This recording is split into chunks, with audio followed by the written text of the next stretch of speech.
to Massacre Theater. This is the Twilight Zone, Season 3, Episode 8, It's a Good Life. I am Mike, and I'll be doing narration and Hollis. I am Browning, and I will be playing Dr. Fremont. I'm Josh, and I will be playing Mrs. Fremont, and I think Bill. I could be wrong. Yeah, you're right. It's Bill. Yep, Bill. Not bad. Okay. My name's Mary, and I'm doing Aunt Amy, Anthony, and Riley. Ooh. And I'm Betsy, and I'm going to be Thelma and Ethel. And Louise. Oh my gosh! I'm a real lady names. It's not my fault. And the fun starts. God, barely out of the gate. All right. Scene 1. Standard road opening. With the vehicle smashing into letters, propulsion into starry night, then pan down to opening shot of play. Yada, yada, yada. Sterling. This is Peaksville, Ohio, on a hot July afternoon. At this moment, an old woman, Aunt May, comes out onto the front porch and sits down, rocking herself slowly back and forth, fanning herself with an old, dilapidated fan. Mm-hmm. At first pre-functionary glance, and on the surface you may think, this is a town like all the others. And that little boy over there, Anthony by name, appears to be like any little boy. But he ain't. I'm just kidding, that's not even. But actually, none of you have ever seen Peaksville, Ohio. It's a place not to be found on a map. Not even Morton could tell you how to get to this place. And those fields of grain and wheat and barley that you've seen growing, this isn't the only crop. Something else grows in Peaksville. And for what? Weed. And for want of a better term, we're forced. Enough. And for want of a better term, we're forced to call it simply horror. But let Anthony's father tell you about it. Everybody calls him just Dad Fremont. We'll let him tell the story, and we'll let him describe the horror. What if horror was just a strand of weed that they were growing? You're a terrible person. Shut up, Josh. And Dad Fremont's like the quintessential drug dealer. Listen, this is why Josh is usually the narrator, because he has trouble, like, not talking No, first. I'm sorry, go ahead. Yes, he does. Go ahead, Dad Fremont. Tell us how to make that content. God, I love you, dude, so much. You give hope in this world, bro. You really do. Whip pan, Dad Fremont, working in one of the fields. He's a tall, granite-faced, weather-beaten man in his 50s. He turns from hoeing and faces the camera, whips the perspiration off his face. That's right. I'm Dad Fremont. I'm Anthony's father. Don't ask me how we got the boy, or to explain why he is the way he is. He just got born on June 6 years ago. And old Doc Baker, God rest him, took a good look at him, screamed, dropped him, and tried to kill him. Oh my God. Anthony, my son, had whined, then let out a cry, and then he done this thing. It's hard to explain, really. It's real hard to explain what this thing is. But it appears that Anthony destroyed the world and left only this village in it. He taking the village someplace away from everything. We don't know exactly which. All we do know is that we're all alone, and there aren't any towns or villages, anything else except this place. And Anthony, he controls everything. That's right. That little 6-year-old boy on the porch over there, he can send people into the grave, or he can turn them into walking horror. Anything he wants. That's right, anything he wants. Just turns his mind against you, and so that's why when you walk down the street of the village or go past the house of any place, simply any place, keep smiling or laughing, or you got to mumble something to keep your mind clear, because Anthony can tell what you're thinking. And if it's a bad thought,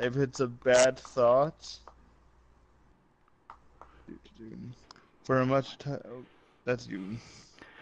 For a much tighter shot, Dad Fremont, as the face is suddenly a sunburned mask of bare, unadulterated, naked fear.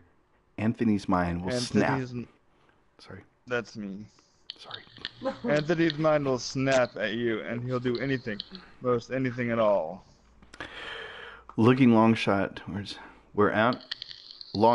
toward farmhouse where Aunt Amy rocks on the porch and the little boy sits a few feet away on the steps.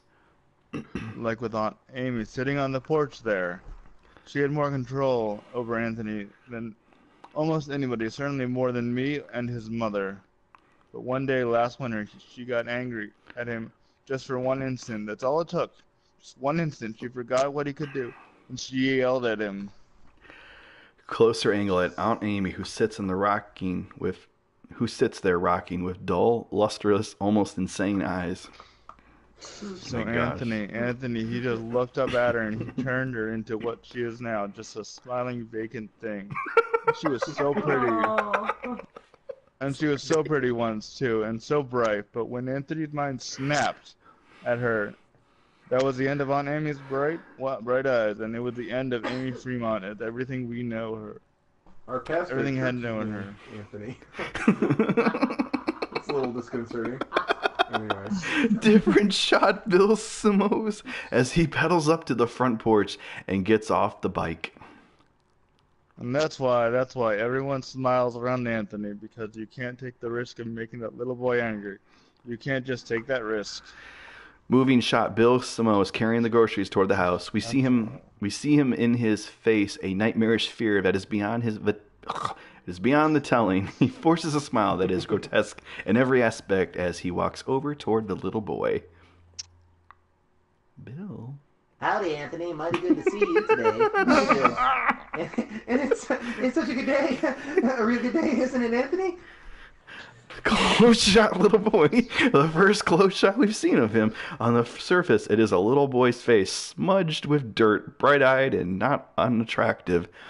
But looking at it deeper, we see that it is not really a normal face at all. Perhaps it is in the eyes or in the look, but whatever it is, the eyes tell that this is a monster. He looks up at Bill Simos and nods. Pan over to Aunt Amy as she slowly turns her vacant eyes over to Simos. It's a terrible hot day, though. It's a terrible hot day. Close shot Bill, who looks agonized there. I wouldn't say that, Aunt Amy. No, sir, I wouldn't say that at all. It's fine. It's fine. It's a real good day. As he's... What are you doing, Anthony? My, that's real good. Whatever it is, I was wondering, just wondering what you were doing.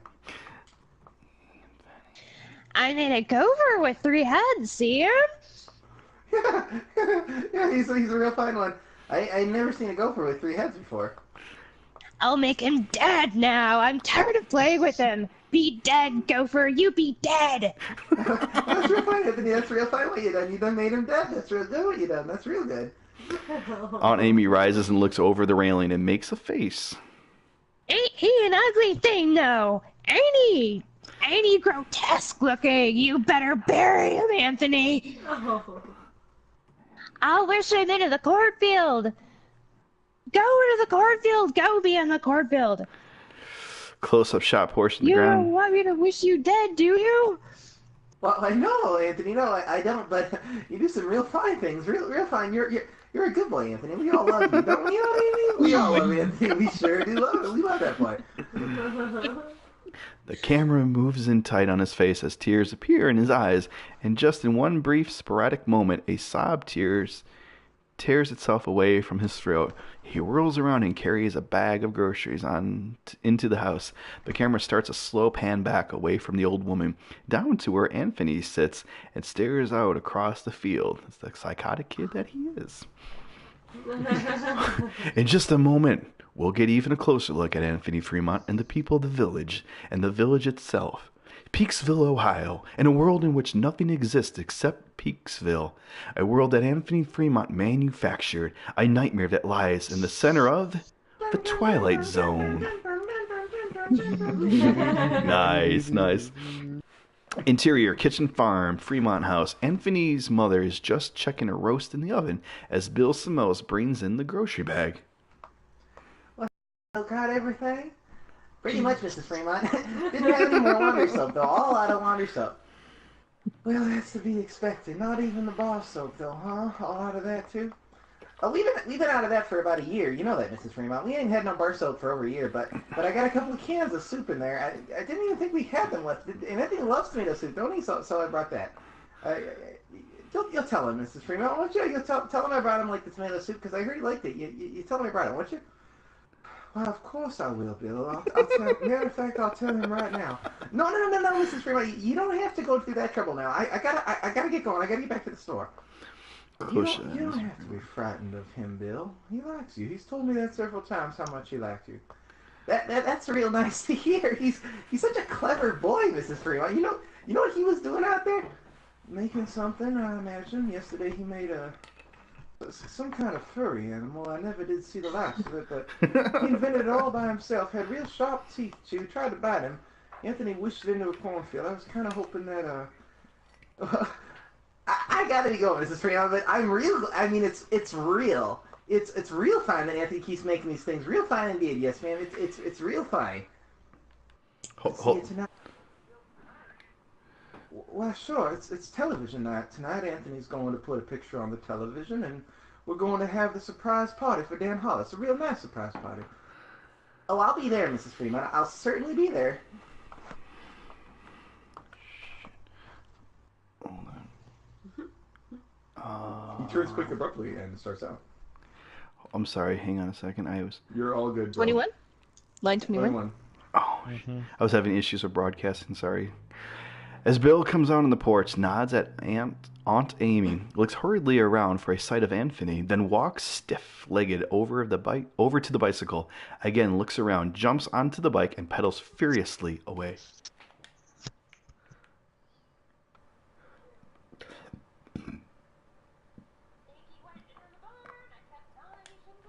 But Amy! Well, it's a real good thing that Anthony goes into that barn. A real good thing. Agnes, he ain't even around now. You don't have to say that. But even so, Amy, it's nice that he goes into the barn. It's real nice. We mustn't think anything bad about him, Amy.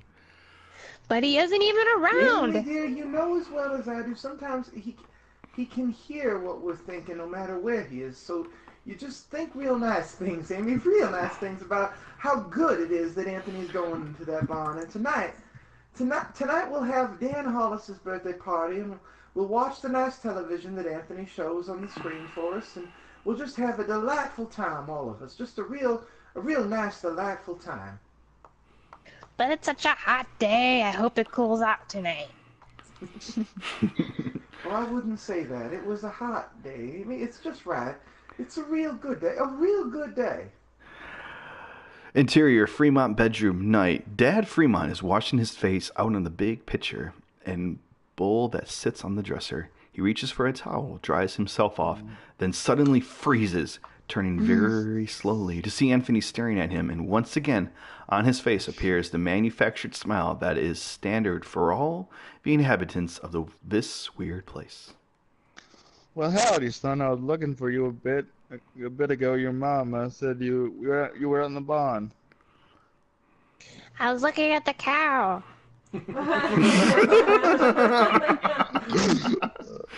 Oh, that's good. That's real good, Anthony. You were looking at the cow. That's not normal. Now, you wasn't playing any tricks on your old dad, were you? I mean, well, you remember a year ago when we had the pigs? I turned them into monsters. Doggone it if you didn't. Real funny looking things. But good things, Anthony. Real good things. And it's a good thing that you did that. It's real good. Television night tonight. I'm going to make television for everybody. You sure are. Everybody's looking forward to it. Just like they do every week when you make the television. We're going to have a surprise party for Dan Hollis, too. Close shot Anthony as he looks around the room. Close shot Dad Fremont as his eyes half closed in an anguished expectation of what new horror can be wrought here, then breathing heavily and with the same gargoyle smile. What are you looking for? Something, Anthony? Can I get you something, son? No kids came over to play with me today. Not a single one, and I wanted someone to play with. Dad Fremont turns toward the mirror. Angle shot Anthony's reflection in the mirror along with Dad's. Well, no, Anthony, you remember the last time some Junjun came over? Little free. Had a real good time. Oh my gosh, freak. Oh, sure you did. Sure, you had a real good time, and it's good that you had a good time. It's real good. It's just that. It's just what? It's just that you wished them into the cornfield, but their mommy and daddy were real upset. About what? Dad. I don't mean. Oh, I didn't mean upset. It was real good that you wished them into the cornfield. Real good, and everyone was glad. But if you wish people away like that, they won't be none left. Maybe next weekend, then we'll talk to some of the folks about having their children come over. We'll do that, won't we? Anthony nods stoically, his face a mask. Stoically. Thank you. Stoically. That's what I meant. Brownie, can you turn down your mic just a hair? You do this mid. Hold on. I'm sorry, it's clipping though, and it's going to sound like shite when we broadcast. Well, I'll do that when I'm done the crap, scene. sorry. Shush. Or do it that we swear That's on right, YouTube. Brownie. You tell him. For the record, Josh taught me Quiet, more about Josh. wrecking than anybody. Yeah. If I'm anyone knows how to really record sorry music. For swearing on YouTube, guys. I know that I know. that never happens. It's all good. All right. Bring it back in. Anthony nods stoically. Hopefully I said that right. His face a mask. Crushed it. Thank you guys. And you make some of those funny animals that you make. That's fun, isn't it? That's lots of fun. Oh my gosh. Again, Anthony nods. There's the sound of the dog barking from outside. Oh, shit. Oh, yeah, that dog sounds like Bill's son's dog. Not many dogs like no, Anthony. You wish them all away. Oh. Oh. Gosh. I don't like them. They didn't like me. I hate anybody like that. I hate anybody who doesn't like me. Oh my gosh. Gosh. Why everyone likes you, Anthony? They love you, son. You're everyone's favorite. I heard someone think one time, I don't remember when, but sometime, that I shouldn't have wished away all the automobiles, things that, the electricity. They said that it wasn't good that I did that. Somebody thought that one time. Who? Who thought that?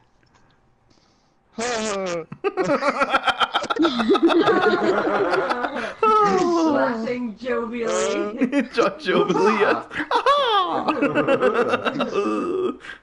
That was Henry Reynolds. Why, that was Henry Reynolds who thought that. He owned a farm up the road. Why, it's real good that you can remember that far back, Anthony. It's real good. Yeah, and I remember what I did to him, too. I made him go on fire, and he ran through his field screaming for the longest time. Yeah, I remember that. My He shouldn't have gosh. thought those bad thoughts. That's why I did that to him. Oh my gosh.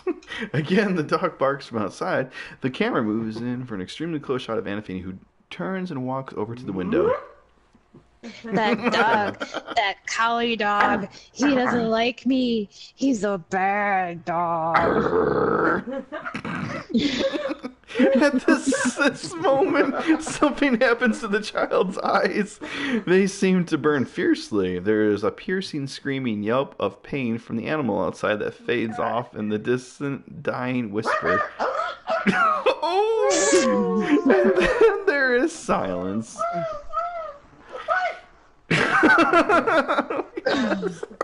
Moving shot, Dad Fremont as he walks to his son's side. Yeah. Why isn't that a good thing? What have you done, Anthony? A real good thing. What if you would be another good thing if you wished what was left of him into the cornfield. It's a good thing that you did to him, but Camera moves over to Anthony, who nods, concentrates, then looks back at his father. I put him in the cornfield. He isn't outside anymore. Oh my gosh. Different angle, Anthony, as he turns and walks across the room and out. Pan back over a medium, close shot of Dad Fremont as he stands at the window, his head down, fingers clenching and unclenching. Footsteps approach, and Mrs. Fremont enters the room. Close shot, Miss Fremont. Someone's collie was out in the yard. I heard him barking when he screamed. I didn't see it happen, but Aunt Amy said it looked like somebody had taken a torch. And... Stops abruptly and looks at the floor. Well, Anthony done that. It was a real good thing that Anthony done it, wasn't it, honey? It wasn't a real good thing. Oh, yes, indeed. It was a real good thing that Anthony done that. Well, I gotta get back and get supper ready. Ethel's bringing over a cake for Dan. She found the last box of cane sugar, and it was to be found the very last box. And Dan hasn't got one single inkling that there's a surprise party for him, not one. That's real good. That's and real good. And you know how much Dan likes music. Well, last week, Thelma Dunn found a record in her attic. That a fact? Yes, and she's going to give it to him tonight. Isn't that a wonderful surprise? Well, no, it is a record. A record. Imagine, that's a real nice thing to find. What record is it? Well, I think it's Perry Como singing "You Are My Sunshine." Well, doggone it. I always liked that tune. How did Thelma happen to find it? Oh, you know, she's just looking around for new things. Say, what was that picture we found a while back? I kind of liked it. The old clipper sailing along. The Smiths. Next week, the Sippiches get it, and then they give the Smiths old Mick and Tears music box, and we give the Sippiches, Her voice fades off as the camera moves over to Dad Fremont, who turns and looks out the window. We hear his voice. That's the way of things now. There's so little left. Everyone keeps a few things for a while.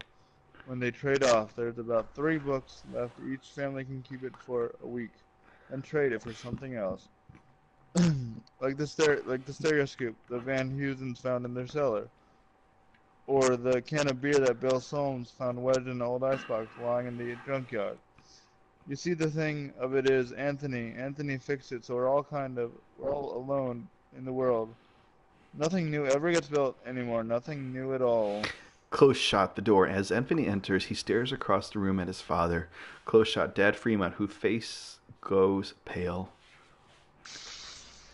But it's good. It's good. It turned out this way. It's real good. That's why it is. It's real good. Fade to black. End Act 1. Act 2. Fade on. There are perhaps 6 couples sitting around staring at the television set. The camera pans back across. These people each wears a fixed forced smile, and at the interviews they applaud as if by direction. Yada yada yada yada. The television screen goes black. The entire room applauds. Hooray, yay, encore, yay, hooray. Clap, clap, clap, clap, clap. Nice touch, guys. Nice touch. That's all the television there is. Oh, it was wonderful, Anthony. Wasn't it wonderful, everyone? Wasn't Anthony's television wonderful tonight? Oh my gosh. There's a chorus of forced approval that comes from type. It was much better than the old television. And now the big surprise for Dan's birthday. Go ahead, Ethel. Give your hubby the big surprise. Ethel goes around to a spot behind the sofa. And takes a circular wrapped package. She hands it to Hollis. He looks at it grinning. What's this? Slowly opens the package and removes the phonograph record. Ferio Como. Why, I haven't heard Ferio Como in years and years.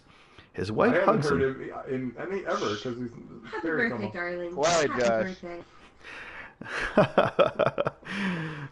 Hey, you better be careful. I'm holding a priceless object. Look, do you think we could play it? Gosh, what I'd give to hear some new music. Just the first part, the orchestra part, before Gomo sings. There better be a sober silence as everyone There's a sober silence as everyone stares at him and then looks away. Yeah, when it goes wide like that, that's the sign that it's not you talking. I like it. Gotcha.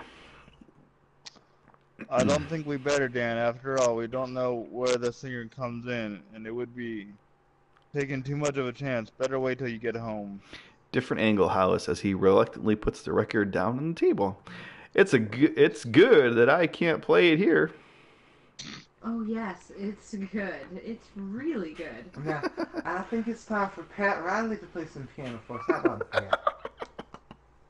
My pleasure.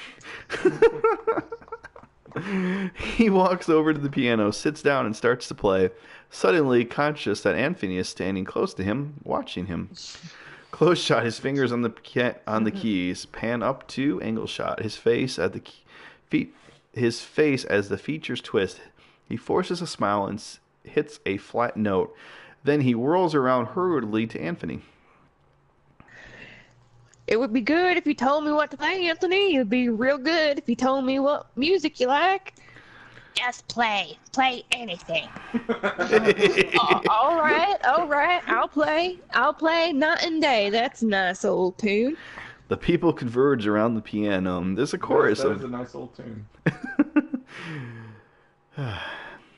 Good note, sir. The people converge around the piano. There's a chorus of voices. Yes, that's a good tune. Oh yeah. Yes, that's a great tune. Oh my gosh, what a... That's great. Good tune, good tune, good tune, good tune. Right below Full what shot you of the used room, there for, close up of that's the right, Dad we're Fremont, good. close shot of Hollis. And was once again, he puts the bottle to his mouth, takes another long swig, and puts the bottle down. In doing so, upsets a cup. The noise of it is a shattering intrusion on the music, and all eyes turn toward him. The last face to turn in his direction is that of Anthony. Close Anthony, who surveys the man oddly. Don't make any noise when the music is playing. I don't like noise when the music is playing. Close shot of Hollis as he blinks. Close shot of Dad Fremont, who slowly turns back towards the piano. But in doing so, throws a look at Anthony, then over to his to his Will, I think that's a typo, then stands over to something there and hands clenched together in front of her as Wiley continues to play. Close shot of Hollis as he takes another drink, giggles a little bit, then looks down at his wife who has crossed over to stand close to him. Her face is a mask of fear. Dan, please. Please what? I'm not doing anything. I'm just drinking this peach brandy. That sounds like you. It really does, I will admit. I'm just drinking one of my birthday presents. That's all I'm doing. There's a rustle and murmur in the room as eyes move from Hollis to Anthony, and eyes that betray the cold, clammy nightmare that enfolds all of them. Two shot Ethel and Hollis. Again, she grabs front of his coat. Please, Dan. Please, for the love of heaven, please don't say anything. Who's saying anything? I'm not saying anything. I'm just saying anything at all. I'm not saying anything at all. Hands shot around the faces of the people, winding up at a shot of Dad Fremont, who touches Pat Riley's arm. Go ahead, Pat. Play. Keep playing. Oh.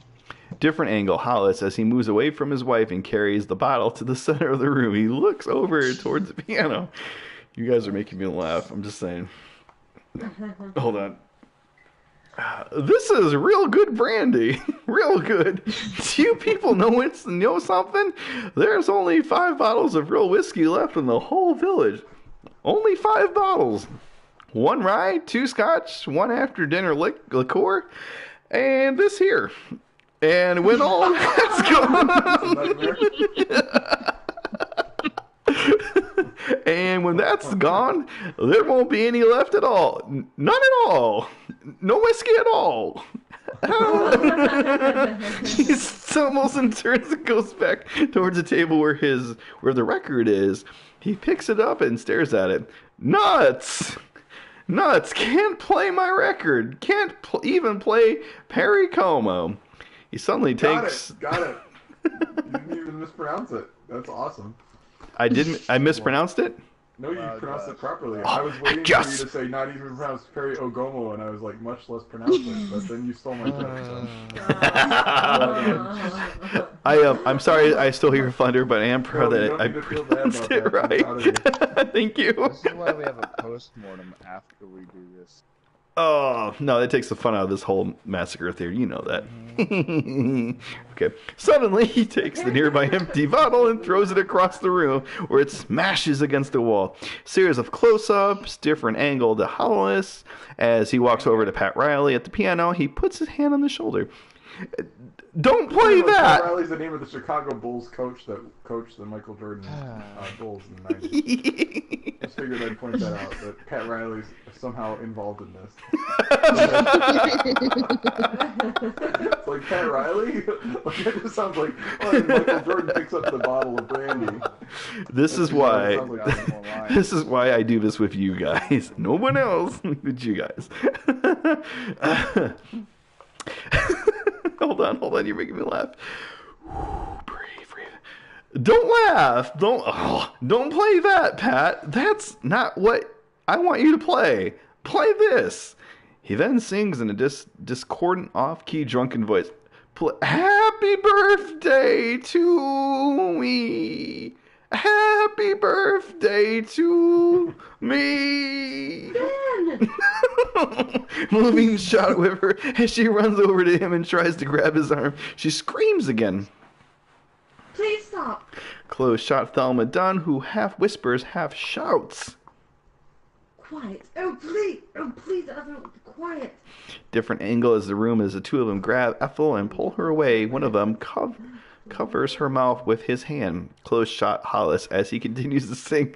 Great. Happy birthday, dear Danny. Happy birthday to me.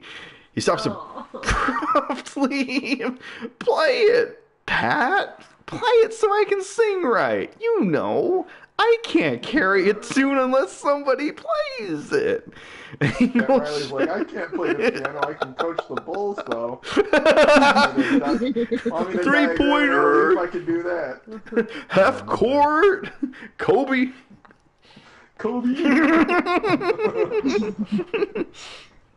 I'm getting there. Hang on. Josh, you kill me, bro.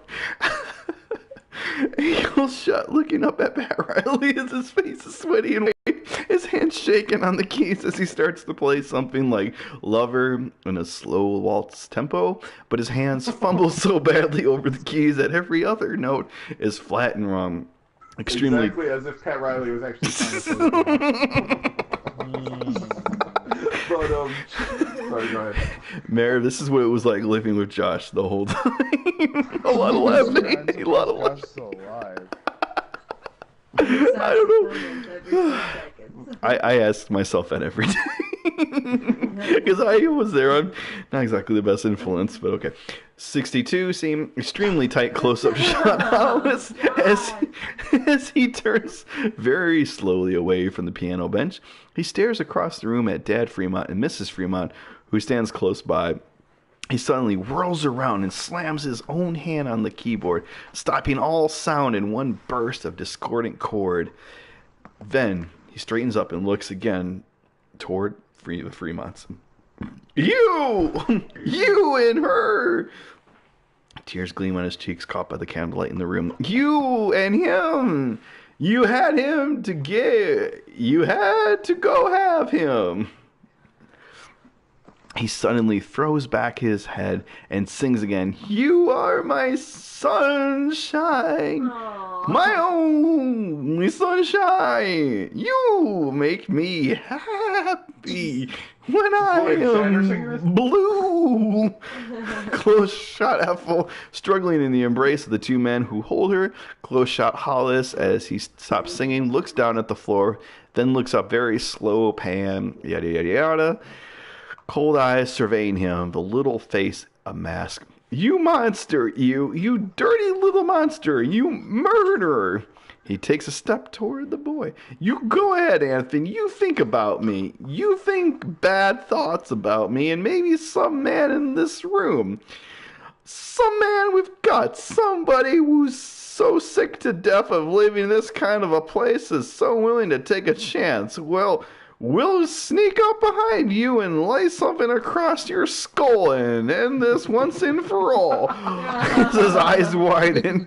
Okay. You're a bad man. You're a very bad man. Hold on, I'm getting there.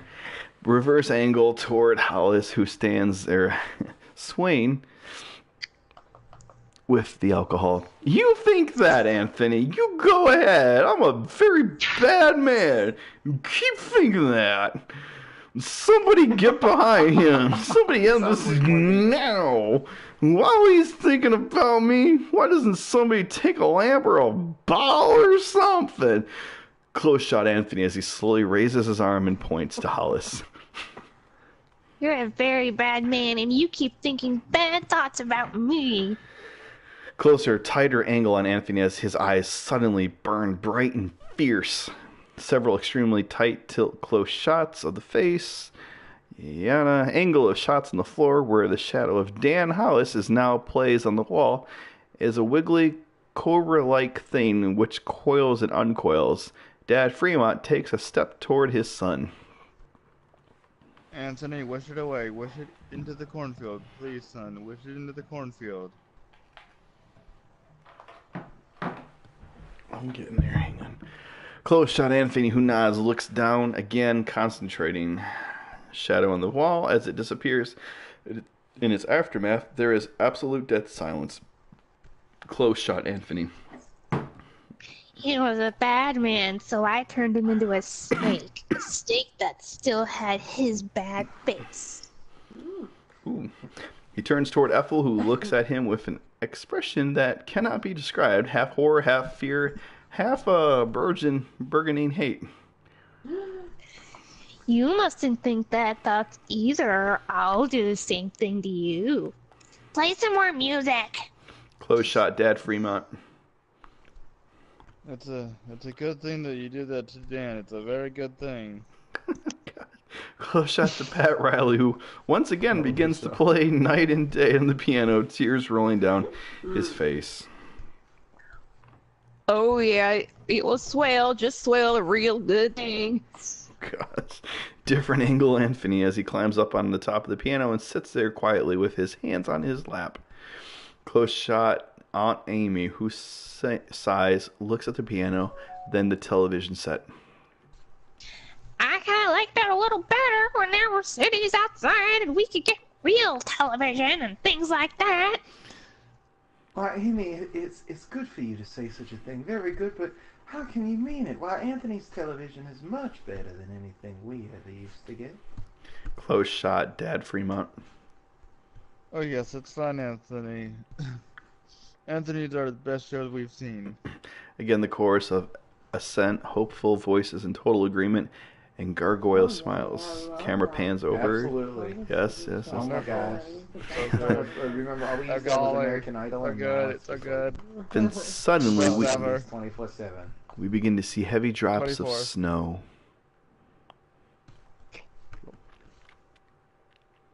Dad Fremont. Sorry. No, it's Anthony. Oh, it's good. Anthony first. No, it's at the top of the page, Brownie. It's snowing outside.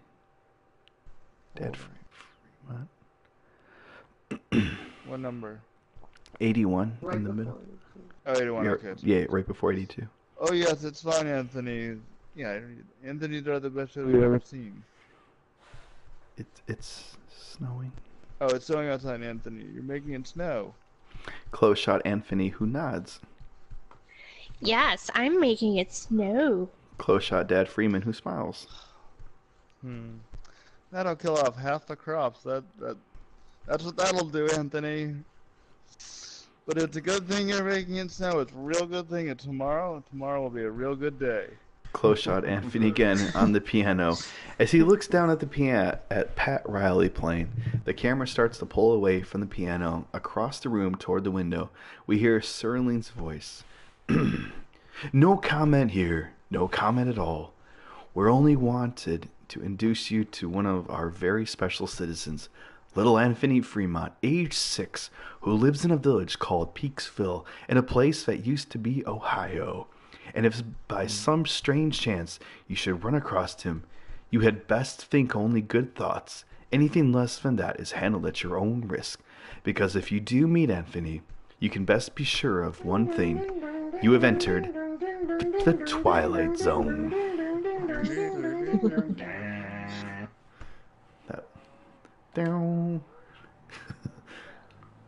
That was a lot of fun, you guys. That was